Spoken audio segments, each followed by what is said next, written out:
all of the initial PR guys for the oil industry, you know, were trained in psychological warfare by the US military. And they came home and put those skills to work on behalf of industry.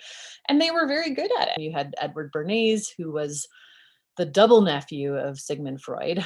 He came up like sitting around the dinner table talking about psychoanalytic theory and how people operate and whatever. And then he ran the propaganda effort for the US for World War One. Edward Bernays' entire kind of philosophy was about how to use certain psychological techniques to control the masses so that people would think that they were, you know, voting of their own accord, but actually you were shaping and molding that in a way that benefited people in power and companies and things like that. And you know, like he one of the like my favorite examples of him is that, because it seems so innocuous, but it's just a good example of how effective he was, is that he created the American breakfast um, on behalf of a pork producer who needed to sell more bacon. And Bernays came up with this idea of, you know, the bacon and eggs American breakfast and making it like